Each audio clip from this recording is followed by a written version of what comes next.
We're live, recording, Hello, and all that good hello. stuff. Oh, excellent. Yeah, Just joyous. good stuff. All right, so I'll start us off and give us the introduction of what we're going to be talking about in this episode because I was the one that came up with the title and I'm so damn proud of that title that I just feel the need to flex on all you gamers for it. Um, Oh, please do. So the title is Episode 8, Giving Shu the Boot. And today we'll be talking about the various pieces of the Tokyo Ghoul Vortex, the Tokyo Ghoul collab, including the Vortex, the units, the Bazaar, and the upcoming units and speculation about that, as well as our own personal opinions. And the spheres, of course. Yeah, this is part of the Bazaar, dude. Jeez, get with the program. I'm No, just kidding. I Um, refuse. so I'll let you start us off. Which part did you want to talk about first? Um, I'll just start off by going over the collab as a whole. Mm-hmm. I so Tokyo Ghoul is an anime that I've never watched. And therefore I don't know what possessed Tokyo Ghoul to want to partner with Brave Frontier. I don't know if they have a new season out or something. Usually there's a reason behind when something tries to collab with Brave Frontier. There's an upcoming event they're trying to market for, Yeah, but absolutely. because this is the first collab besides King of Fighters that I have absolutely no idea what's going on. Yeah, I felt the Um, same way with King of Fighters. I just saw that Chizuru was broken as fuck and just went ham. So, and now Kaneki's coming out, or Kaneki? everyone says Kaneki, so I assume it's Kaneki. Uh, from now on, he's the Tanuki suit. All right, All right. cool. I can see what like I guess the place we can start is the vortex Hmm. because that's going to be the thing that is the most immediately in your face thing about this collab. Yeah, And honestly, I'm going to come out and say it. I feel like this collab was planned about a year and a half back hmm, because this dungeon is so laughably easy that I cannot fathom that they would have made it honestly, for yeah. the modern generation. Like Hmm. we we kick its ass. It's you bring a We mono utterly fire and it's one crush. turn of normal attacks and dies the next turn. Exactly. Like, and it doesn't have an AI or anything. It isn't like more recent bosses from I even mean, even collab things that came dungeons. out a year ago, it's surprisingly easy for content like that. Even I mean, remember when Logi came out? How much trouble people had with that Vortex dungeon? I mean, Remember All Might? All Might was fucking difficult. All Might was as difficult as he needed to be. Like Hmm. to any of the people from like the My Hero Academia fan base who came in, All Might was just as strong as he should have been Hmm. based on how he was in the show. Plus Ultra, And I thought that motherfucker. was great.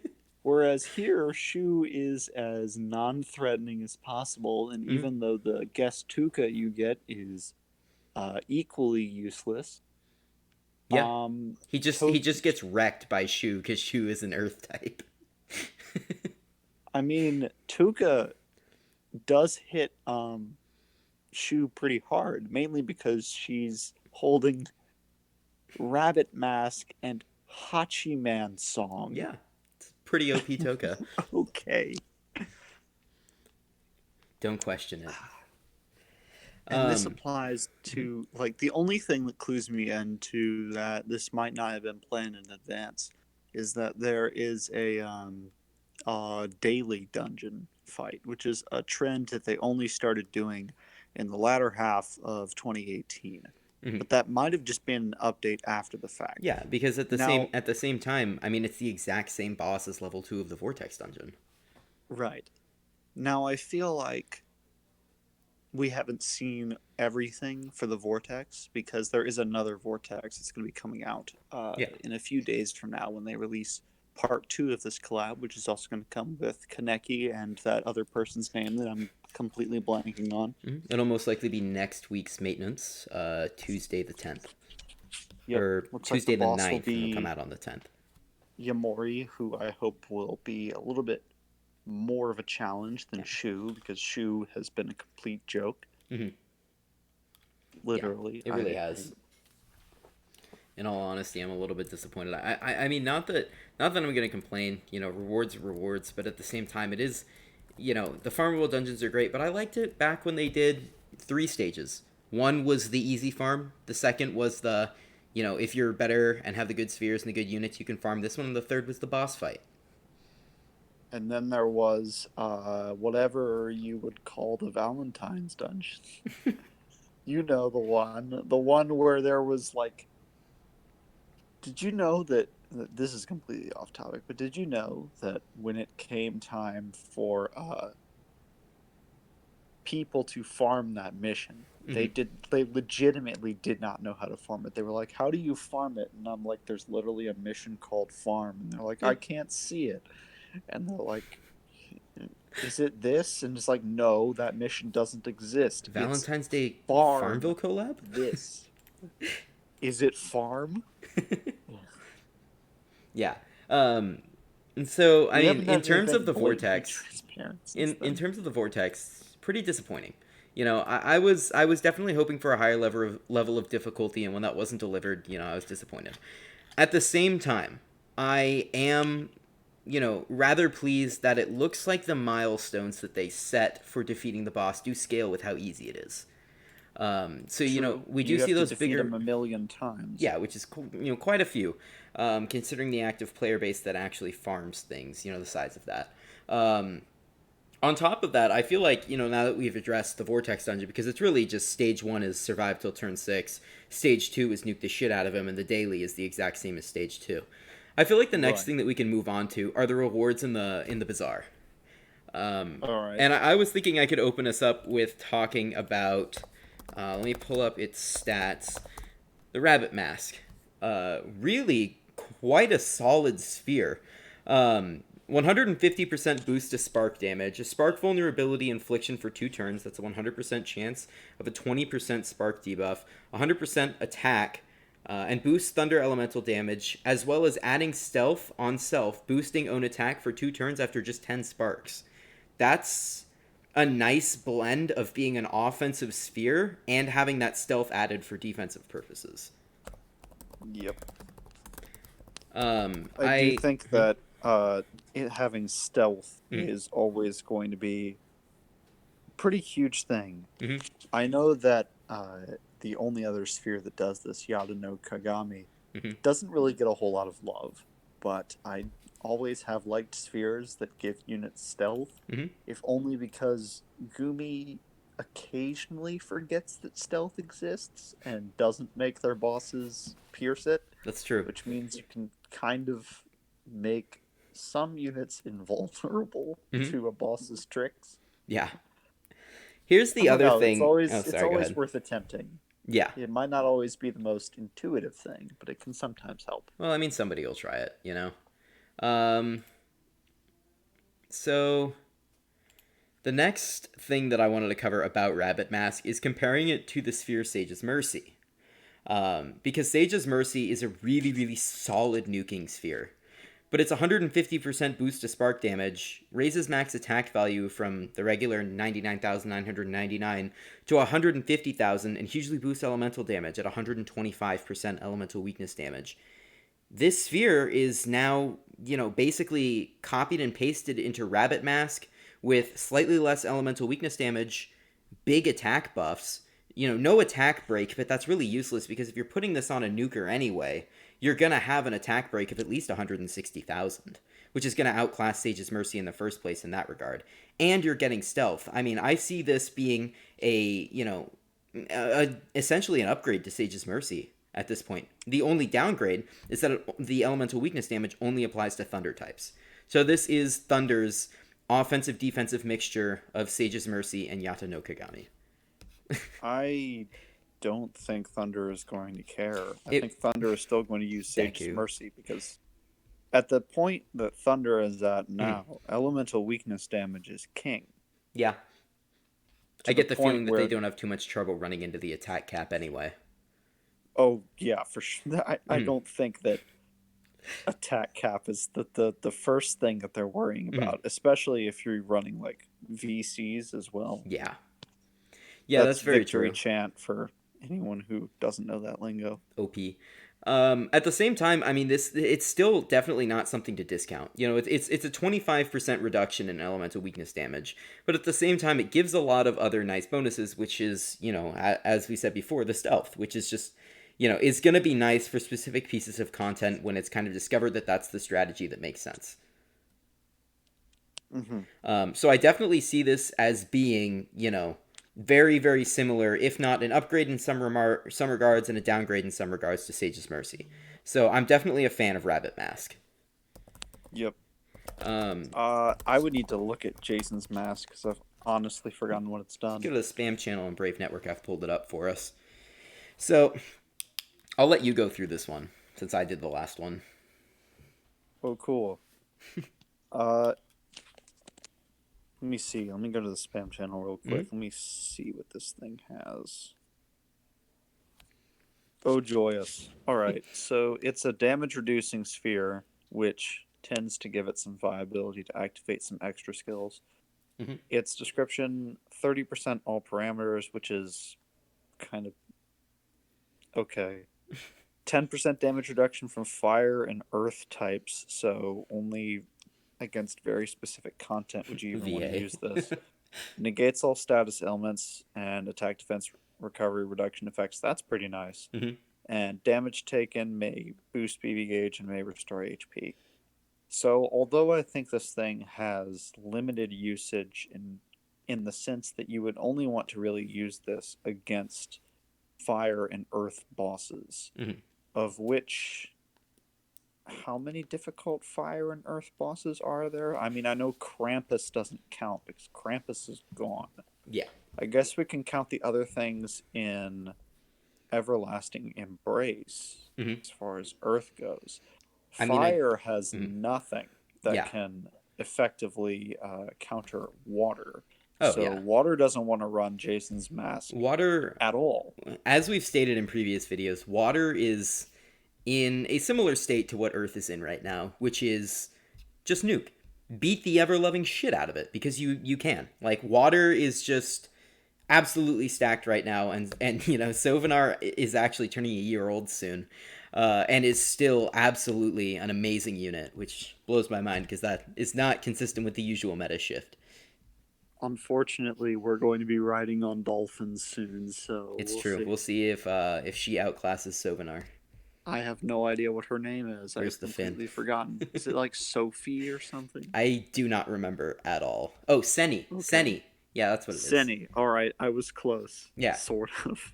Um, I'm looking forward to, you know, seeing if we can get a new good water unit because I mean, I love Sovenar, but I'm all for a meta change. You know, something to mix it up a bit. Yep.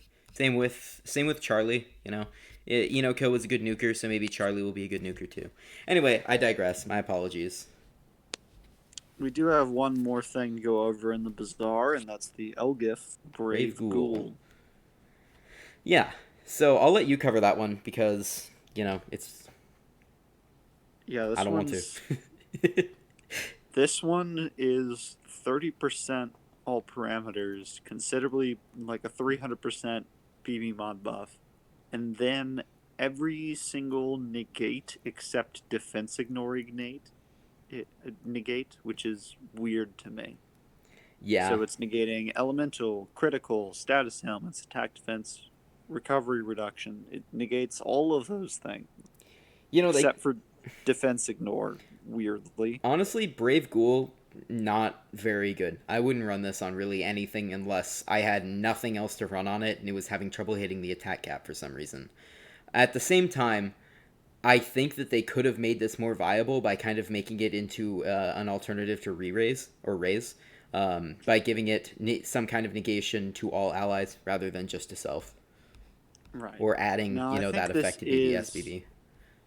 I think that the Elgif showing for this collab will get better as time goes on Mm-hmm. because we did see the data mine that there are actually 4 Elgifs added by this, including Mm-hmm. Brave Ghoul, Yeah, and 2 of them look very interesting. very One of them, from interesting. what I remember, has 200k attack cap break on Mm-hmm. it, The first as Elgif of its along with kind. some very fancy mods. Mm-hmm. and the other one, uh, I forget what exactly it did, but what Mm-hmm. I do remember is that it was unique for doing what it I did. genuinely don't remember.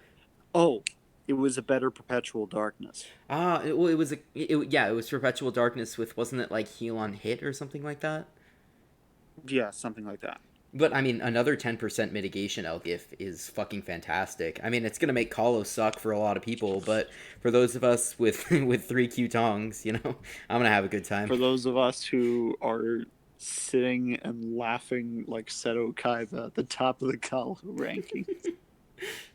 I mean, I tried to rush Heavenbinder this season. Failed because I just got so burnt out. Because Kalos sucks. But hopefully by next season, I'll be a bit more OP. I I have. told you that was Hmm? gonna happen. Yeah, well, you were right, okay? But I'm going to do it next time because I just want to be done. And honestly, right now, it's better to just burst through it and exist in a perpetual state of suffering for the week that 4 times is going on than prolong this any longer. A Because if the perpetual meta. state of suffering like perpetual I was gonna darkness. say perpetual darkness, but at the same time, like if we do see a meta shift, it's just gonna be so much worse. So I just gotta get it done before it happens. Fair. I know that was way off topic from what we were supposed to be discussing, It's but fine. yeah, We do it all the I time. suppose the next point of contention would be the units. Mm-hmm. Whoo boy. Let's get the easy one out of the way. Mm-hmm. So Tuka's the unit that they're trying to market to everyone as the stronger of the two between Shu and between Shu. Mm-hmm.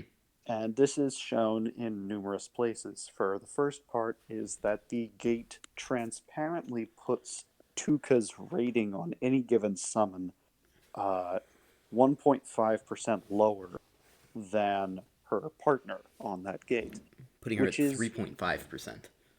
right, which is at max step, which is Mm-hmm. really strange because I think Tuka is strong, Mm-hmm. but the problem is that Deku exists, and Tuka's extra skill also has the negate status ailments. And I know that some people have told me in the past, like, these units are only bad because Deku exists, because this strategy exists. If Gumi ever patches it, then Deku would be out of a job in this respect. So I'm gonna play that game for a moment. Let's assume that the Deku strategy somehow gets patched. Deku would still be the highest damaging Thunder Nuker Mm-hmm. because he just hits really hard. He has multiple HP scaled attacks, and Tuka has a random target attack. In fact, because of that, Tuka would actually lose out to damage to Fenia in that scenario, Mm-hmm. which means that the thing that she was meant to be an upgrade of would actually beat her. Mm-hmm. The only reason Tuka would even be used in Thunder in the scenario where that glitch didn't work is that she has overdrive fill. Thunder has no issue doing anyway Mm-hmm. because the one Thunder boss that actually, or the one water boss that Thunder actually fights against that would want to overdrive gauge drain against you, you have no issue with current Thunder Mm-hmm. getting overdrive against it, The other thing regardless of is whether or that not Tuka is there. she would be more viable as as an Aromat type one man overdrive filler if, because she does have an extra action on BB, but in RC7 and most other really difficult content modes where you're using Thunder, extra action is either locked or doesn't matter. So, Yeah, I mean, her saving grace would have been if that OD gauge fill actually mattered and if extra action could even proc. But since neither of those things are true, I have two of them and they're staying at 7 star until I find a use. because Tuka's at 7 star is actually kind of cute, Mm-hmm. Yeah. sort of. I mean, she looks cool in She, Omni, but no thanks. Not going to waste resources. yep. I don't really feel like there's much more to say Mm-hmm. about Tuka other than that she's great if you're a new player, but Mm-hmm. if you're looking to build a semi-meta squad, Tuka is not going to be in it. She can kind of act like a discount to Various. I know she loses out in damage on SBB to Tavarius because random target can't crit, but it's admittedly I think she gets closer in damage to Tavarius than she does something like Fenia. Yeah. But again, Tavarius is by no means a nuker, and she still really loses out to Tavarius because of random targets. So if you have Tavarius, run him instead. But this is a, slight downgrade to Tavarius at, if you're looking at just her redeeming Yeah. factors. It's a side grade. Like, if you're using Tavarius, you're using him because you either want the overdrive fill or Mm-hmm. you want the turn skip immunity. Whereas with Tuca, you're using her because you want the overdrive fill or you want the ability to remove LS and extra skill locks. See, that's the But thing. the Tavarius has BC instafill on BB, which Toka does not, which right, is a downgrade. And again, I feel like it's an even greater downgrade because Tavarius from SP, I believe, can gain the ability to add recast to BB SBB, which yep, is infinitely more helpful for getting let's say you don't fill your overdrive gauge fully for some reason in RC7, you can get that lucky recast and keep things going. But she just doesn't give you that capability. yeah. I don't want to advocate for Toka because she's still not going to be in the meta Thunder anyway because her extra skill screws over Deku. Like Mm-hmm. that's the reality that we live in. Mm-hmm. Is even with all of these new units releasing, Deku is still king and Mm-hmm. will remain king Mm-hmm. for as long as this glitch exists. Mm-hmm. So we just have to learn how to optimize it now. Yeah, essentially. And Tuca does not assist with that, so Mm-hmm. Tuca therefore becomes moot. Did somebody say BB9 Tuca? SBB9, maybe. SBB9 Tuca. um, yeah, so that pretty much covers her. I mean, I pulled for her for collection purposes and just in case, for some reason they find some ridiculous use for her in the future. But right now, I don't see it. Maybe Thunder Dichroma comes out and her 50% instant overdrive fill and 100% chance of evasion matters. But I will you know, say, for what it's worth, is that she will be getting a DBB with Kaneki, and mm-hmm, while her version of that DBB may not be used, uh, mm-hmm. hang Kaneki on, might. Tuka's UBB already has a lot of useful things on it, Mm-hmm, and their DBB synergy is going to be Radiance. mm-hmm. So I think that there is some potential for Kaneki to use that DBB Yeah.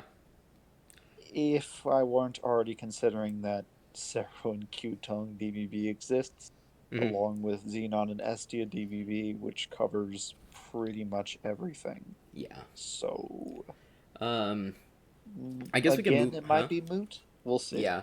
I mean, we'll see. Depends It, on it, Kaneki. it really depends. We'll get to speculation on what Kaneki's going to look like later, because I have some ideas on what he might end up looking like. But I feel like we can move on to Shu.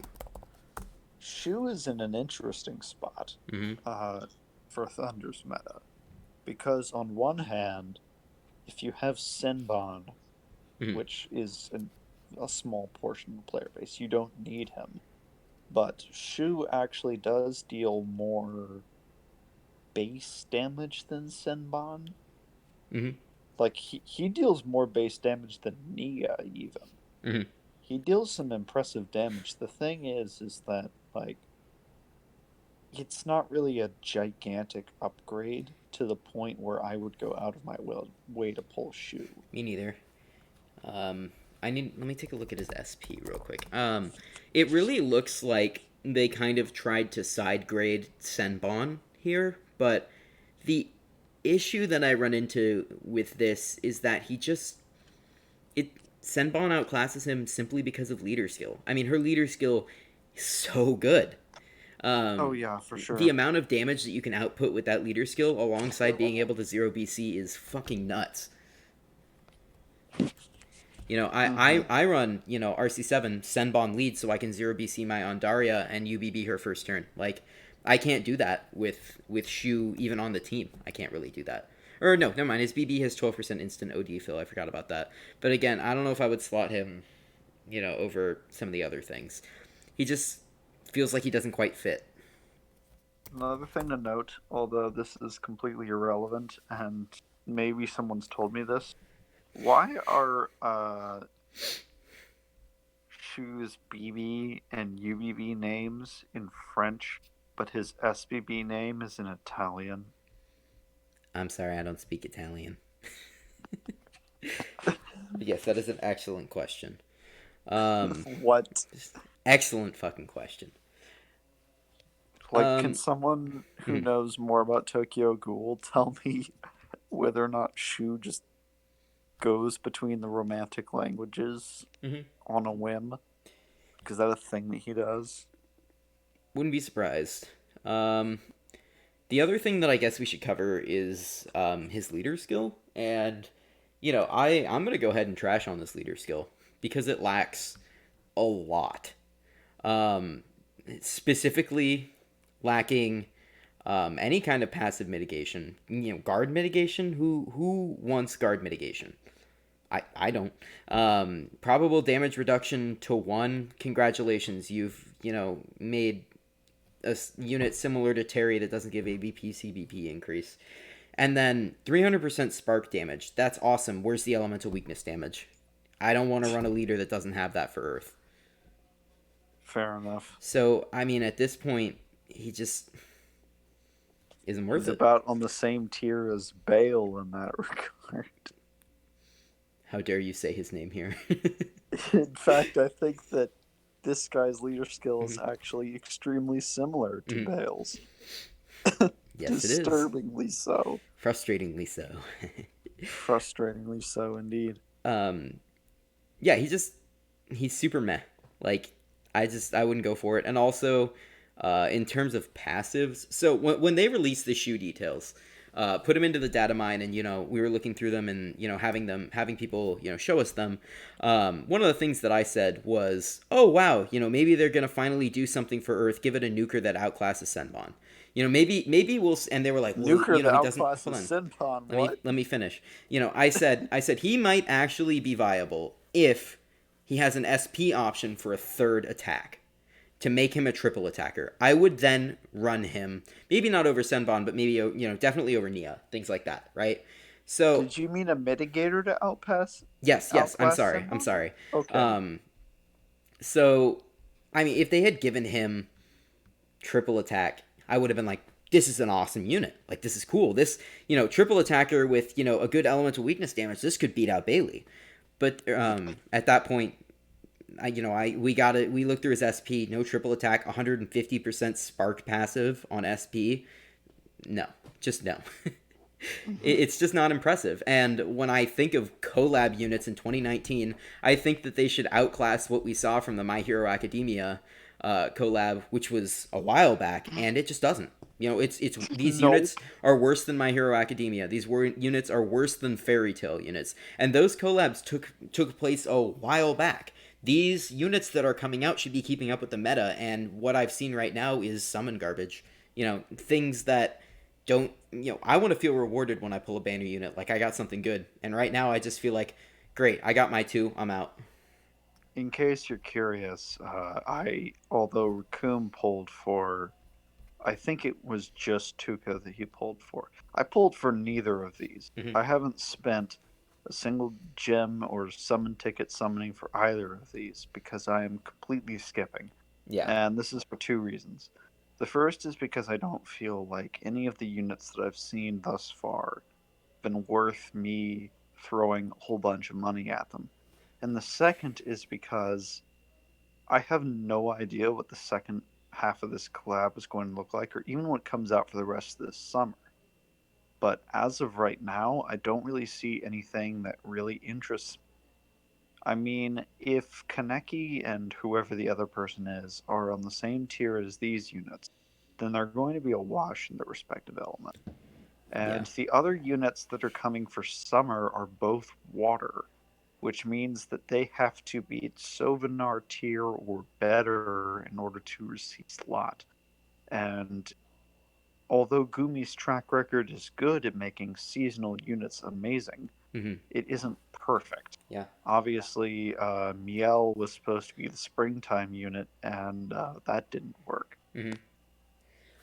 If they were to play this smart, they would have made Kaneki fire, and they would have made Kaneki powerful. That would have been the smart move because the high level community has been begging for ages for something to help us out with fire. And granted, we got Inoko, but Inoko was coming anyway. That was a VA unit. When I hear collab, I expect good unit. And when I don't get that good unit, I'm disappointed. The only reason I summoned is because I'm a stupid Pingu and I like to collect all the collab units. But if you were smart, you wouldn't summon for these. Unless, you had nothing else. And even if you did, they would just be outclassed. They are already outclassed, and once you pull those units that outclass them, you no longer have a use for Shu and Toka. Shu is probably the closest to being. Well, Shu is actually relevant. Yeah. Tuka is not. I could slot Shu over Nia. I could slot Shu over Sinbon if I really wanted to, but that would require me to run Andari. No thanks. Earth Raid. No thanks. So really, I was rather frustrated to learn that these units aren't very good. So I'm putting my faith in Gumi that we're going to see something good from Kaneki and whoever the other one is. Before we get into that speculation, because I really do, I have tons of ideas on what that might look like and tons of ideas for what I hope that looks like. We should just really quickly cover Yomori. Yep, I was about to say that. I was like, speaking of fire units. Yep. So Yomori is, for a free-to-play unit, this is phenomenal. He is a great free-to-play unit because he is... he's a mitigator. He's a fire mitigator that, from what I've heard, I haven't done any testing and I don't use Amos, he outclasses Amos at this point. That's what I've been told. I don't know if it's true, but that's, what I've heard. It depends on your team structure, really. Yeah, I run Fallen, so... There are things that Amos can do that Yomori cannot. Mm-hmm. Now, Yomori is... heads over heels, like higher damage than Amos for sure.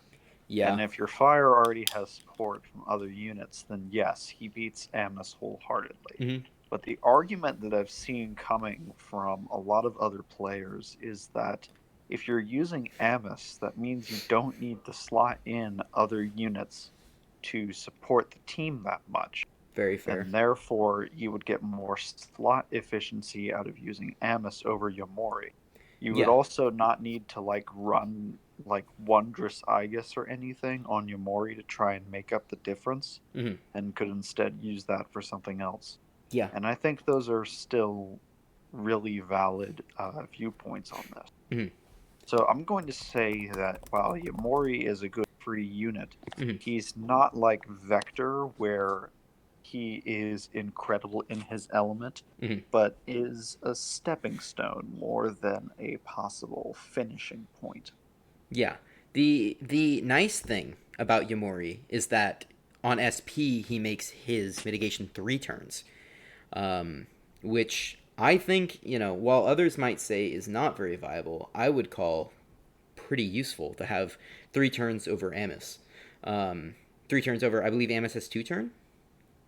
Amos has 2 turns. Okay, yeah. So you get an extra turn, just in case something goes wrong. If you weren't SBB spamming, that might be relevant. But yeah, the only content that I can think of that has heavy BB drains enough to warrant that is Dichroma, which you couldn't run these units in anyway. But again, this is a completely free to play unit. So for being a free to play unit, to be as useful as he is, with the damage that he has, and, in some cases outclassing a summonable unit, I mean, this is pretty solid.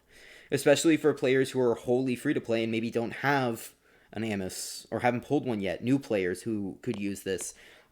This could bridge the gap between, getting to a net or Fallen, things like that. He's very good in what he's supposed to do and for being a free to play unit. And his passives are good too. I will also say that his cost is 9 higher than it should be when we wanted him to see competitive use. True.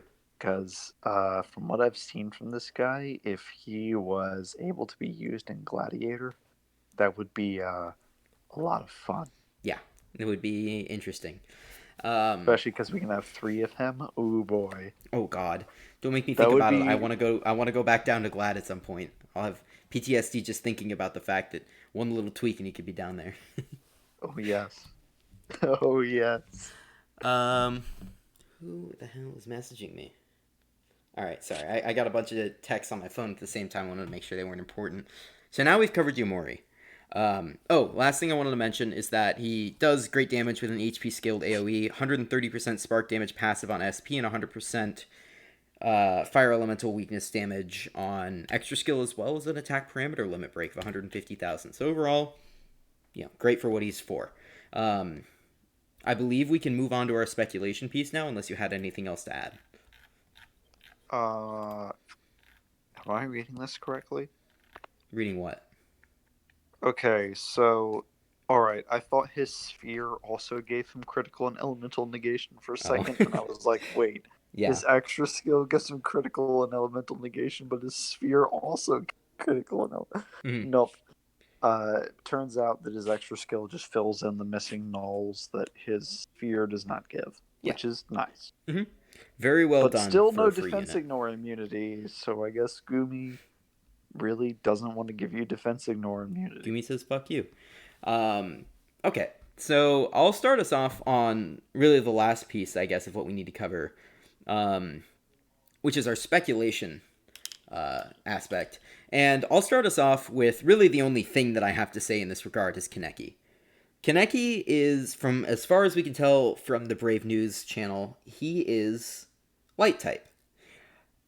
And while for some, they may be rejoicing, oh god, I missed Chizuru, now I have a chance at something else that might be good. For those of us who pulled for 3 Chizuru, we're not so excited. So, what I'm hoping to see, thinking that Gumi has a real meta in mind, knowing how much utility and damage that Chizuru has, and the trade-offs that you have to make to use BB versus SBB, which were very well designed, I would be more than content with Kaneki not beating out Chizuru in overall damage, but beating out Chizuru in AoE damage. Beating out Vanilla and Chizuru AoE, but Chizuru has such a massive single target that he would not beat her out in overall damage. That's what I would like to see. I'm trying to think of a situation where Kaneki would not impact Chizuru's position in the meta. I don't think he really without would. making him completely useless to the meta. I don't think that he would. I see him being an upgrade to Vanilla, but a downgrade to Chizuru. However, one thing that we may see is that maybe he'll become viable. Depending on his utility versus damage, maybe, if he outclasses Vanilla, damage-wise, and maybe has some of the utility that Chizuru has right now, you could use him for Dichroma solos, assuming that his animation isn't monstrously long like Chizuru's is. Because really, the only thing that's holding people back, myself included, from doing Dichroma solos right now with Chizuru is how obscenely long her animation is. From what I know of King of Fighters, their combo attacks generally aren't that long, so I have no idea what's going on there. Yeah, I don't know. I will say that, assuming that Kaneki is not a upgrade or side grade to Chizuru, and assuming that Thero and Qtong are effectively untouchable because their DVB will make them relevant for a long time to come. God, that and DVB. Also, Sero in particular is both of them are overwhelmingly powerful to the point where I don't think that anything Gumi could release could beat that pairing. Mm-hmm.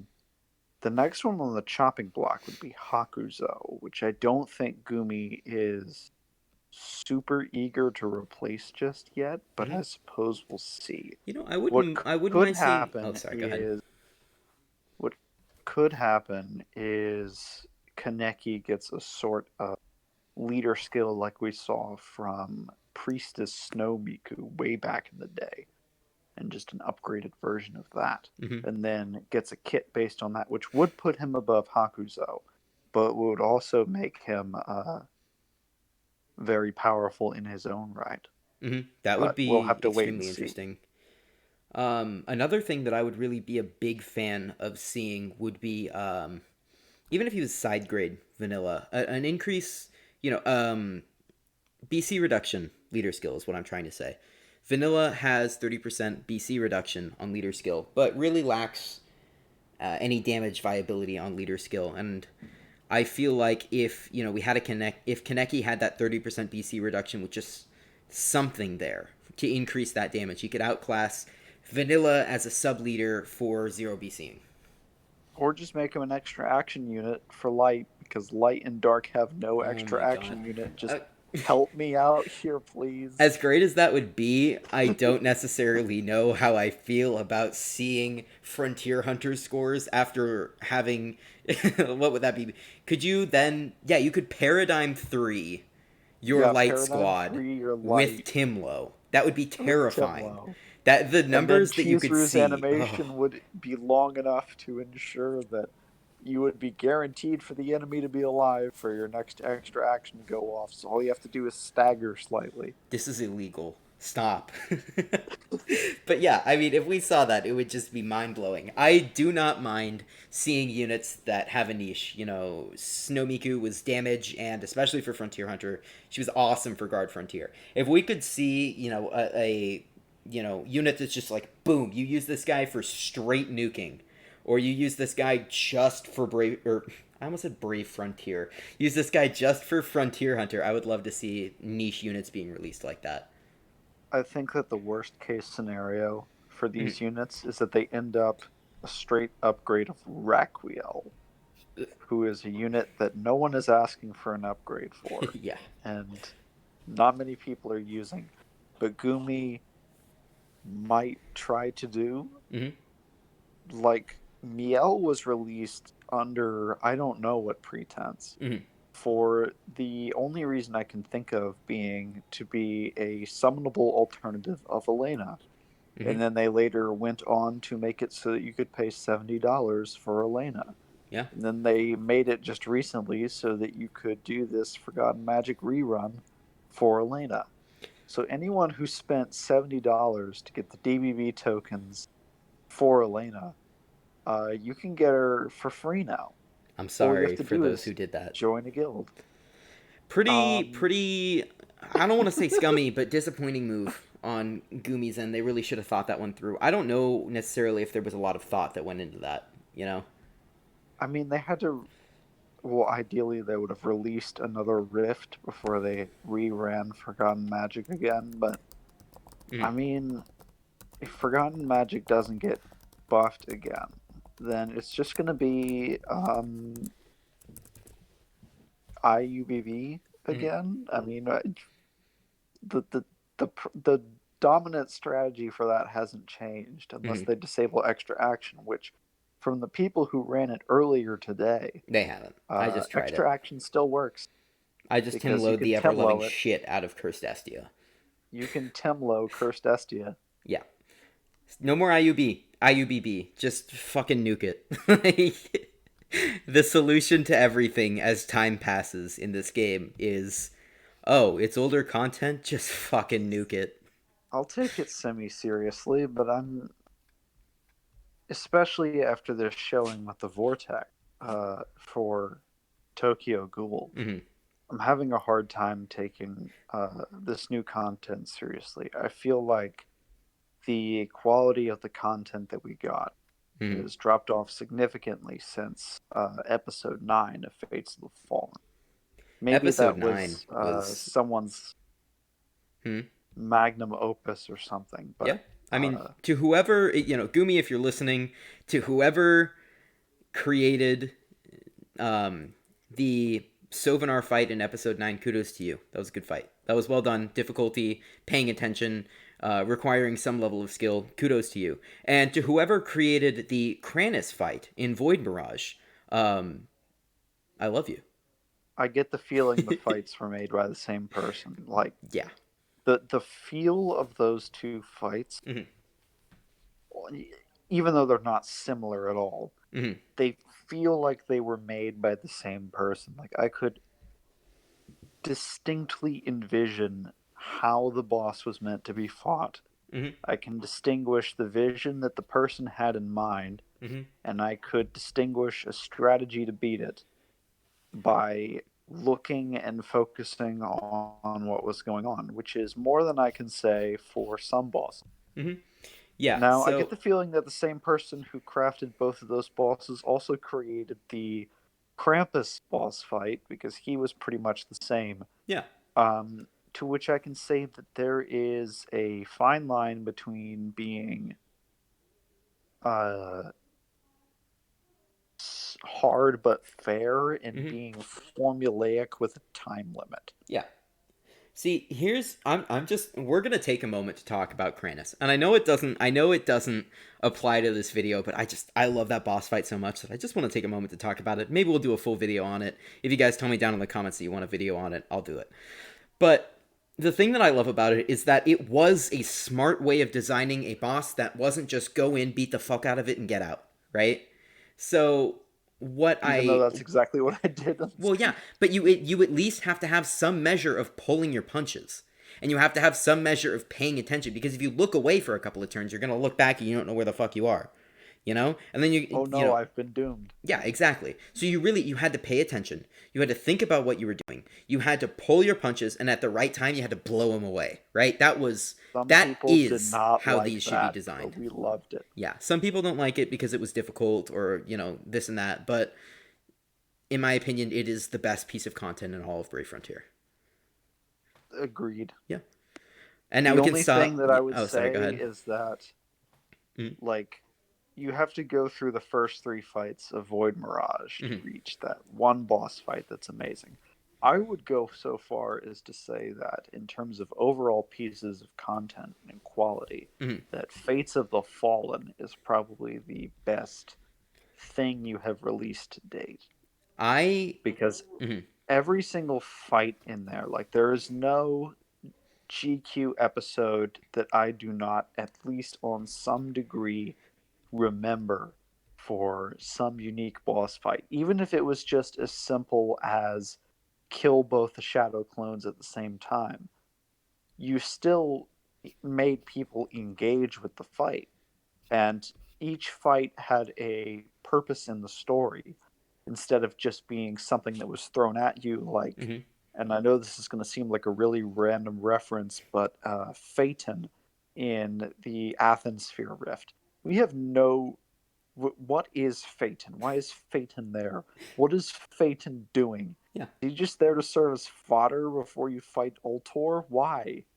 Yeah. That's Why strange. are we even. One thing that I did want to bring up, just um, because I said this earlier. Sorry, I lost my train of thought for a moment. Gumi, again, if you're listening, I do have a lot of criticisms of the things that you do, and I express those criticisms openly. But I will never stop praising the lore that you put out. In the past 2 months have began compiling some interesting, compilations of different pieces of lore and, synopses to put on the official wiki. And I fell head over heels in love with Aim Here lore. It's just so well done. And looking through other lore, it's all the same. There's real world tie-ins. There's awesome different pieces of lore that get put in, and while a lot of people ignore it, I don't. And if you do nothing, if you do nothing else right, please keep up the quality with the lore. That's all I have to say. Agreed. Yeah. With that, and after like a solid 10 minutes of being off topic, I think that we can bring this more or less to a close, unless you had anything else to cover. No, I believe that's all. I didn't either. I really enjoyed talking about this, and again, I'm really hoping that Kaneki turns out how in one of the ways that we speculated, because that would be great. But either way, I'm a disgusting Pingu whale piece of shit. I'm gonna summon for him anyway. So that's it. I really appreciate everybody in the stream for commenting along. I know I don't really reply to the stream, but that's just because we're recording and live right now. And this goes pretty much straight to YouTube with minimal editing. Second of all, thank you so much to everybody who watches the YouTube videos. We Oh, I do have a PSA before we close out. Yeah, let me finish my little rant because I have one more thing to say. Oh, okay. Thank you Okay. for those who like the video, subscribe, all that good stuff. It really helps support us and help us grow, because the more that you like this video, the more that you share it with your friends, the more you subscribe, the more YouTube recommends us to other people, and the better our chance of growing as a channel. And last but not least, I have a really huge thank you to Caden. Caden is our first ever Patreon supporter. He has pledged to us on Patreon. He's the first person ever. Caden, if you're listening, thank you so much for your support. It really means a lot, and it's really epic of you to be the first one. So thank you. And Faf, take it away. Again, thanks to Caden. I hope I'm pronouncing your name right because my hearing is rather bad at this time of night. 1 like equals 1 shoe that we kick with the boot. Yeah. For every single like on this video, I will beat the shit out of Shu. So, and whether or not you like the video, I'm still going to beat the shit out of him. We'll beat the shit out of Shu with slightly more vigor, but... But please don't dislike the video. But if you do, I'm going to beat the shit out of you with a shoe. What? Why? I don't know. I don't know. Don't this is what I do. Violence against people who dislike the video. Who are you? I'm just kidding. Thank you so much again for tuning in, guys. I had a really good time making this video, and I hope you guys really enjoyed watching this or listening. And tell me what you think of the thumbnail.